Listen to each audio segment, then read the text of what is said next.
And we are live once again here on the MBL Network. They let us back on, Sonny. It's a new year. It's another episode 9 of Highly Debatable. Sonny, let me just ask, what is everyone thinking continuing to let us do this? Well, I think they got nothing else to put in the time slot. So, you know, they run this clown show out there and let us have our 20 minutes of fame until they throw us back in the closet for another week. Yeah, that makes sense. No, that adds up. That's obviously what is happening here. Episode 9 here of Highly Debatable. Happy New Year to everyone out there. Is this our first episode since the new year? I believe so. So new year, new me, right? No, it's the same old you. Just lift up that hat. Everyone can see. Same old you. But yeah, well, it's been a while, but season 29 underway. We'll be talking about all the topics of season 29 here in the MBL. Again, if it's your first time joining us, vote in the chat after round 3 who wins this episode of Highly Debatable. Hashtag OSU wins or hashtag Sonny wins. Or if you're watching this on YouTube, you can just post that in the chat, or I guess it's the comments down below. Let's throw up that scorecard. New year, new game. It's 4-4. Let's just tie this bad boy up. Sonny, we here on Highly Debatable love to build up the drama. The people love the drama. So 2018 is going to be it's basically a 0-0 game. 2017, it's all a wash. We were just as good as each other, although everyone can agree recently I've been better. You know, you got on a little hot streak here. We're going to cool you off tonight. I've got some heat to bring. And, you know, we'll see where we end up. I got faith in my people out there. All right, well, the Bald Crew coming out for Sonny Weaver. Let's see if they show up strong or if people come out for Team Handsome over here. Let's get to round 1. Let's talk about season 29. And one of the big topics in season 29, one of the biggest signings was Andrew Luck moving over from the Indianapolis Colts, where he sort of fell out of favor, to Josh Dobbs.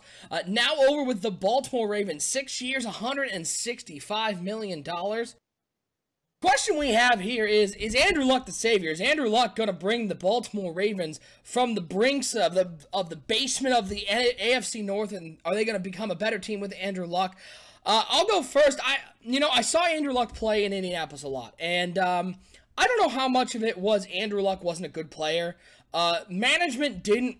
I mean, obviously management wasn't behind him. At no point were they really behind him, and I think poisonous environments create bad environments for players, and at that point the players then don't play as well as they can. Here's the problem. I think that Baltimore's going to be a better team with Andrew Luck at the helm. I just think that division is so good. I don't think the Baltimore Ravens are going anywhere, and that's the biggest thing. I have a lot of respect, mad respect for this Ravens team, because I think this Ravens team is better than people think. They sort of remind me of where the Green Bay Packers are in the NFC North, a really good team that is just stuck behind 2 really, really, really good teams. I think the Browns are a young team that is only going to get better. I think the Steelers, I'm just perpetually impressed by the Steelers. With 90-year-old Ben Roethlisberger, eventually they'll get a new quarterback in there, or they won't, but they're still going to be good. I like Andrew Luck. I think Andrew Luck's going to help this offense a little bit. They need to find a run game. I just don't think Andrew Luck is this puzzle piece they stick in there, and now all of a sudden the Baltimore Ravens are a playoff team. Well, no one said they'd be a playoff team. The savior can mean a lot of things. When you look how inept the Baltimore Ravens have been for the last few seasons, they're cycling through quarterbacks. You've got Joe Flacco. You've got Andy Dalton. They've actually got like $35 million in their cap this year tied up in quarterbacks. You know, what they say, if you don't have a quarterback in this league, you don't have a chance at winning. I think they found it. The ineptitude of the Indianapolis Colts, I think, really hurt Andrew Luck. I don't think he's broken per se. I think Luck can go in there, and I think the Ravens can contend for a wild card spot. You talked about kind of that upstart Browns team. You know, they're pretty good. We'll see what happens when, you know, we'll just give them another year or two.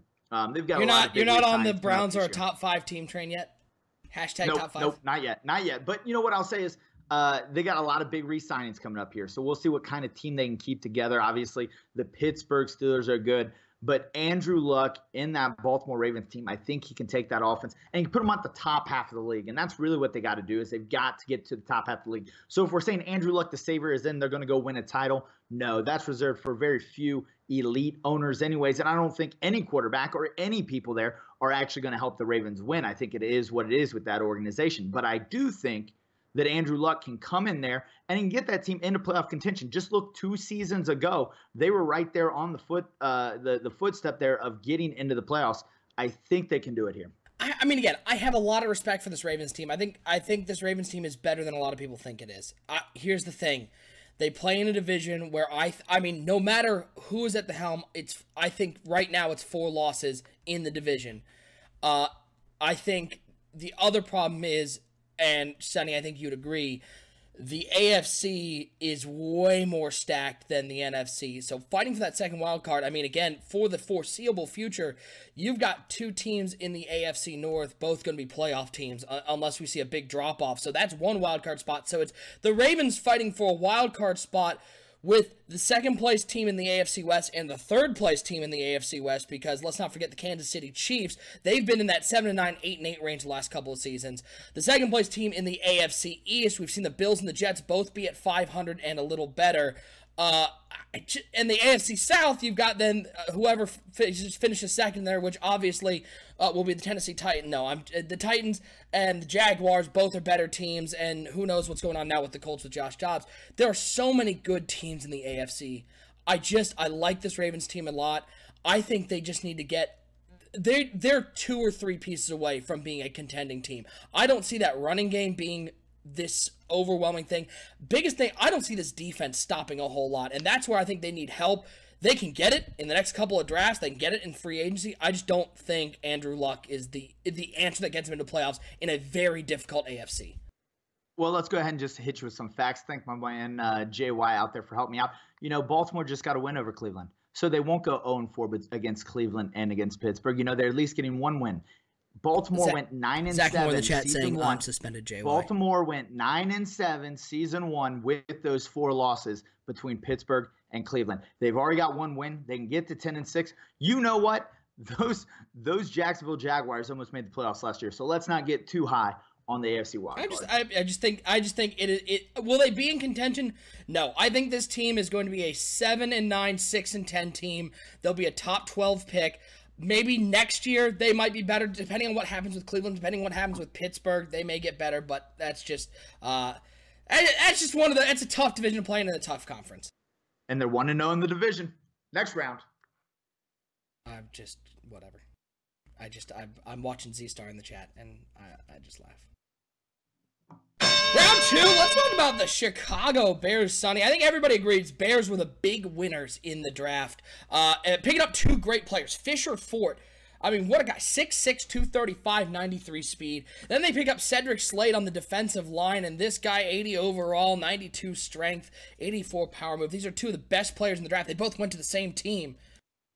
Sonny Weaver, the question I pose to you, did this draft bring the Chicago Bears into relevancy in the NFC?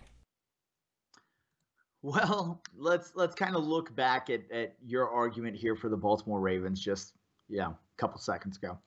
I think the issue is you've got 2 really good teams there. You've got, obviously, the reigning Super Bowl champions in the Detroit Lions, but you also got a good Minnesota Vikings team who just did take a bad loss to the New Orleans Saints. Bad loss.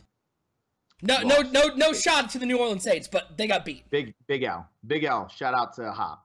But anyways, so you got 2 really good teams there, and I'm not sure that's enough. But what I will say is it's putting them in position here in another year or 2 to pass the Vikings. I think the Vikings still have some things they got to work out as far as cap and keeping this team together into the future. The Lions, I think, will dominate that vision going forward. I could see the Bears overtaking the Vikings here in the near future. So to say the Bears draft into relevancy, I will go ahead and say not this year, but yes, into the future, I think they have drafted into relevancy. I don't like here's the toughest thing for me. I don't like trying to say this rookie is going to come in and be the savior. It's going to bring him into relevancy because we don't know how a rookie plays until they're actually on the field. They have it on it. We've seen him at college speeds. We don't know what they are at the NFL speeds.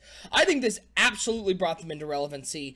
And while I appreciate you quoting someone as smart as me from the last round in your argument, so big ups on that one, smart move. Here's the thing. I think the NFC is going to be down this year, and I look at 2 teams. The Atlanta Falcons, I think, are going to be down, and the Minnesota Vikings are going to be down. As exemplified, I like the New Orleans Saints. This Saints team isn't an unbeatable team. They let Ross Bottom go 16-17 against them That's a big concern because this Vikings team was strong defensively. You let any quarterback only throw one incompletion against you, it's going to be a long year for you. I don't know if the Bears get there this year. I do agree with you. It may be a year away. I'm not sure. I got to see what these guys do on the field.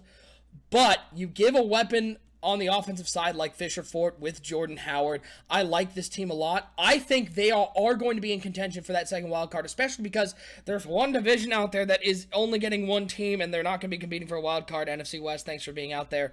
I think this team will be in the hunt until the last couple of weeks. I don't know if they get in. That one all depends on how much is Fisher Fort the next coming of Calvin Johnson, that 6'6" speedy wide receiver with great hands and ups, or is he going to be another guy who looks the part but ends up not having the quarterback to throw it to him?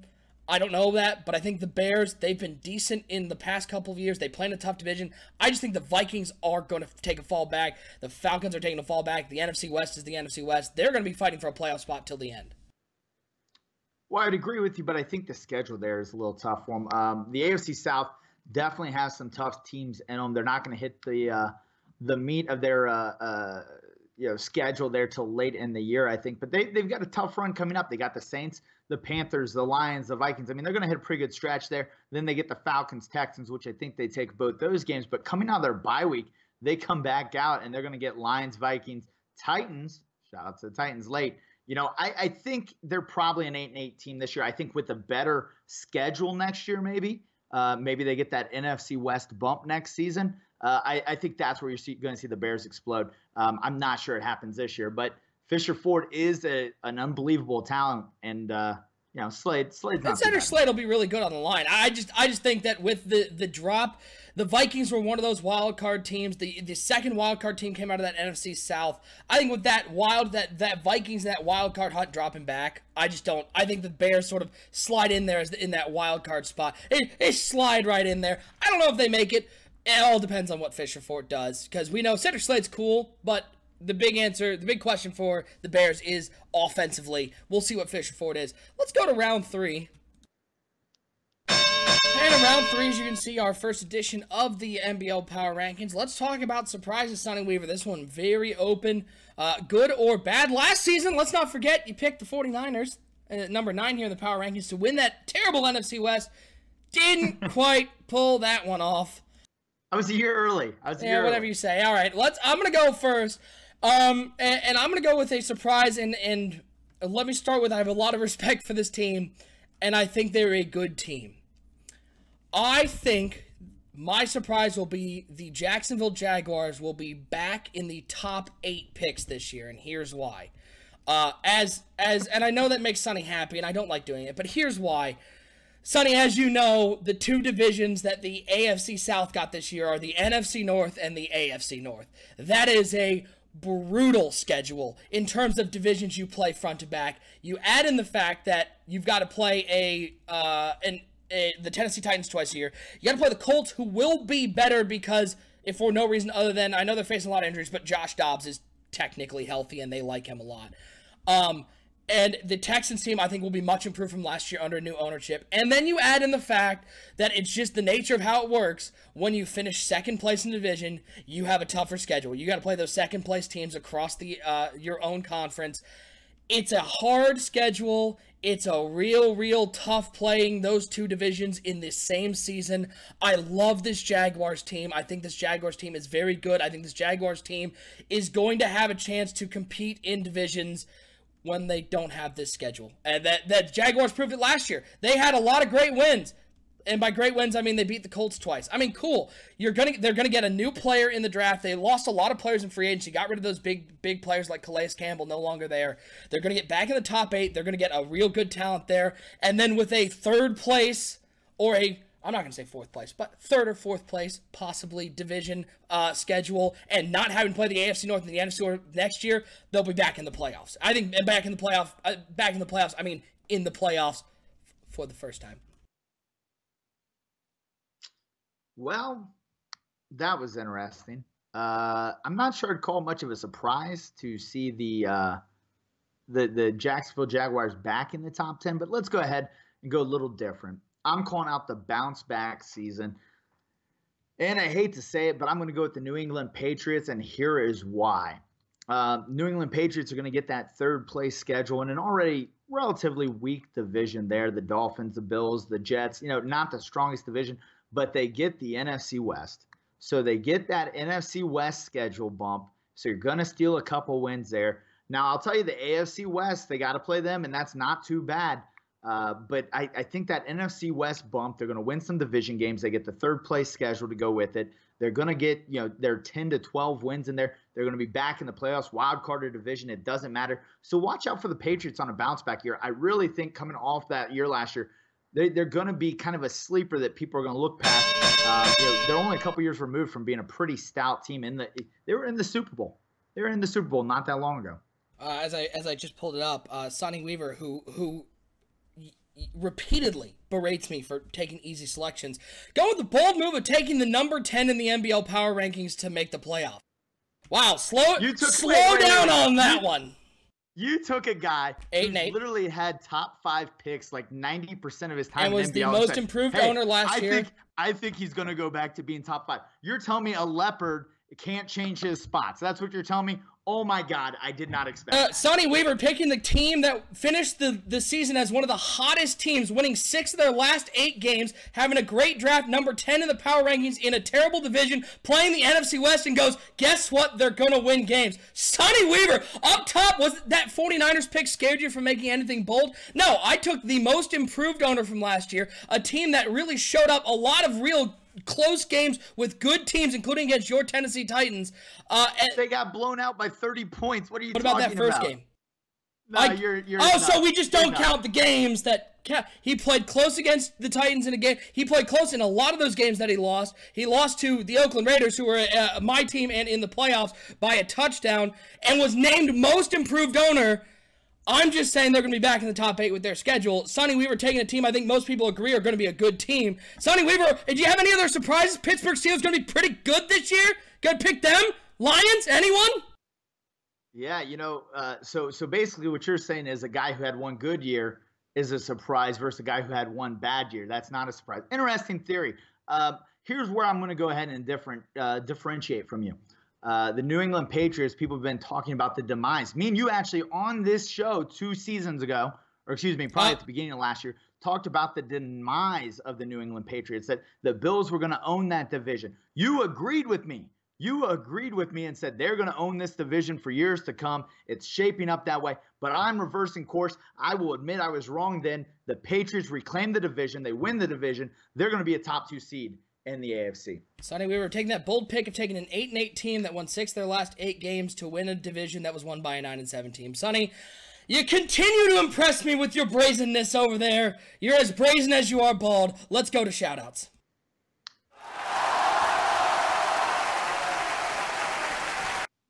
And again, folks, put in the chat hashtag OSU wins, or if you are, I guess, Timbo, hashtag Sonny wins. Congrats, Timbo. Sonny picked you. I pointed the other way, so good job. We're gonna go that way. But yeah, if you feel like you want to support those who are less fortunate in the follicle area, pick hashtag Sonny wins. Shout out time, Sonny. I hear you have a very interesting shout out for the episode. What is this, episode number 9 of Highly Debatable? Who you got as your shout out to start season 29? Well, it was very close. I almost wanted to shout out the Cleveland Browns, but I felt like Z-Star's pressing a little bit to try to get his name out there right now, so I pulled back on that. I'm actually going to go with my good friend, Playa Partner, the draft extraordinaire. The guy finds gems all over the draft. If you guys haven't looked yet, his practice squad is definitely a place to be pillaged. The guy just finds talent. The first place I look is Playa's practice squad, but the guy can draft. It's never been in doubt. It's never been in doubt that Playa knows what he's doing out there, but I'm not sure he gets the recognition for building the team down there in Tampa. So big shout out to Playa. Yeah, the practice squads. The practice squads are always fun. I always look at JY's practice squad too, by the way. That's always a good place to look for players that'll soon be MVPs.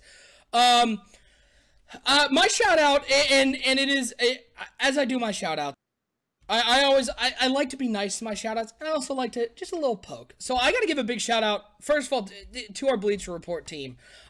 headed up, and there are a lot of people on the team, but Timbo, one of the big guys on the team. Eric does a lot of graphics for them. Hop does stuff for them. Bananas, of course. Over 600 photos on Twitter. Bleacher Report, one of our most consistent Twitters for the league, posting news and new graphics. If you won't follow them, go over there at MBL_Bleacher. So a big shout out to the Bleacher Report team for all the work that they do and for setting erroneously high expectations as we saw the Bleacher Report's predictions come out, and they predicted 22 of the 32 teams in the MBL to be at 500 or above. No team was less than 4 wins. I'm not sure mathematically that's possible, but a big shout out to the Bleacher Report team for having, I think, an excessive amount of faith in everybody in the MBL. Not sure if it's possible, Sonny. The math is they're just glass half full kind of guys. The glass is pretty full. Very positive people. So shout out to them. It's a bold strategy. Let's see how that works. Let's see how it works. Yeah, they're just like the most positive people here in the MBL. So we do appreciate all the work that Bleacher Report does. Again, at MBL_Bleacher. Seriously, they do such a great job. So big shout out to those guys over there. And episode 9 is done. Again, if you're watching this on YouTube, post in the comments down below, hashtag OSU wins, hashtag Sonny wins. You can still post it in the chat for the next couple of seconds before we go off the air, because what we got coming up, Sonny, is, well, it's a pretty good game. We got a couple Super Bowl champions here in this cycle of Madden. It is the Season 26 champion Seattle Seahawks facing off against the Season 28 champion, defending champ, the Detroit Lions. Sonny, what are you looking forward to in that game? This feels like a real big put-up or shut-up game for the Seattle Seahawks. Well, as our good friend Jay Vine says, 150 million. Shout out to Russell Wilson. We'll see what can happen. Obviously, the ring ceremony tonight as the Detroit Lions get ready to flash some more bling out there. I think that's number 6 for the franchise. The franchise. They've got a system there. Now, what I will say is historically, the Seahawks play them tough. Now, that defense isn't as young and fast as they used to be, getting a little bit older. But some new guys, some new faces there in Seattle. I'll be curious to see. It all comes down to, can Seattle's defense contain Stafford? Can they get the running game going? That's been kind of what Seahawks have been built on for seasons. I'm not sure it's still there. We'll find out. Yeah, that'll be going live in just a second. We're going to take down the stream, switch over the graphics. We'll be back on in about, we'll say 10 minutes. We'll give us a gracious 10 minutes. But we appreciate all of you tuning into Highly Debatable. First episode of 2018. Look for us next week. Be sure to hit that subscribe button down below so you know when we go live or when we post any of our original programming. Shout out to everybody out there in the chat. Shout out to my co-host, Sonny Weaver. We'll be back on in 10 minutes with the Seahawks and the Lions right here on MBL Live.